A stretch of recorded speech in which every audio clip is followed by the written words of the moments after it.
এবার পশ্চিমা বিশ্বের বিশিষ্ট ডাচ অভিনেতা ডনি রোয়েলউইঙ্ক ইসলাম ধর্ম গ্রহণ করে রীতিমতো গোটা বিশ্বে আলোড়ন ফেলে দিয়েছেন। ইংল্যান্ডের বিখ্যাত ম্যাগাজিন দ্য টেলিগ্রাফের এক প্রতিবেদনে বিশিষ্ট অভিনেতার ইসলাম ধর্ম গ্রহণের এক সাক্ষাৎকার প্রচারিত হয়, যা ইসলাম বিরোধী অনেকের মুখে তালা ঝুলিয়ে দিয়েছে। বিশিষ্ট অভিনেতা ক্যান্সার আক্রান্তের ইসলামের বিষয়ে গবেষণা করে মৃত্যুর ভয়ে তিনি আধ্যাত্মিক জগতের কাছাকাছি পৌঁছে গিয়েছিলেন এবং শেষ পর্যন্ত ইসলামের সুশীতল ছায়ায় আশ্রয় গ্রহণ করেছেন।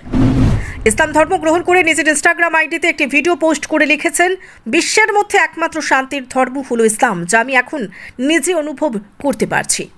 একের পর এক অমুসলিম সেলিব্রিটিদের ইসলাম ধর্ম গ্রহণ যেন পশ্চিমা বিশ্বে হতাশার ছবি ফুটে উঠেছে। হার্ভার্ড বিশ্ববিদ্যালয়ের বিজ্ঞানী থেকে শুরু করে খ্রিস্টান পাদ্রী পর্যন্ত ইসলাম ধর্ম গ্রহণ করেছেন, যা গোটা বিশ্বে আলোড়ন সৃষ্টি করেছে। সম্প্রতি ইসলাম ধর্ম গ্রহণ করে বিশ্বে আলোড়ন সৃষ্টি করেছেন বিখ্যাত ডাচ অভিনেতা ও মডেল ডনি রোয়েলউইঙ্ক। তিনি প্রকাশ্যে ইসলাম গ্রহণের ঘোষণা দিয়েছেন। তিনি তার ইনস্টাগ্রাম পেজে একটি ভিডিও শেয়ার করেছেন, যেখানে তিনি ইসলাম গ্রহণ করার সময় একটি মসজিদে কলেমা পড়ছেন। রোয়েলউইঙ্ক বলেছেন, তিনি তার জীবনে অনেক চ্যালেঞ্জের মুখোমুখি হওয়ার পর আধ্যাত্মিকতার সন্ধান করছিলেন। বর্তমানে রোয়েলউইঙ্ক সংযুক্ত আরব আমিরাতে, যেখানে তিনি বেশ কয়েকটি মসজিদ পরিদর্শন করেন এবং পুরো রমজান মাস একটি মসজিদের কাছ থেকে দেখে আসেন। সম্প্রতি ইনস্টাগ্রামের পোস্ট করা একটি ভিডিও বার্তায় ডনি বলেছেন যে তিনি তার জীবনে অনেক চ্যালেঞ্জের মুখোমুখি হয়ে আধ্যাত্মিকতার সন্ধানে ছিলেন। ধর্মান্তরিত হওয়ার সিদ্ধান্ত সম্পর্কে বলতে গিয়ে তিনি বলেন, আমি এটি নিজের জন্য করেছি, অন্য কোনো কারণে নয়। তিনি তার ধর্ম পরিবর্তনের জন্য প্রাপ্ত ভালোবাসা ও প্রশংসার জন্য কৃতজ্ঞতা প্রকাশ করেছেন।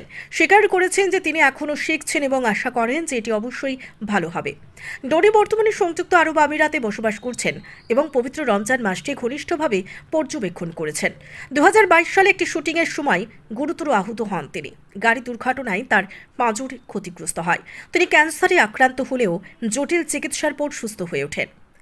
ইনস্টাগ্রামে তিনি তার আধ্যাত্মিক যাত্রা নিয়ে একটি মসজিদে কলেমা পাঠ করার গভীর মুহূর্তটি শেয়ার করেছেন।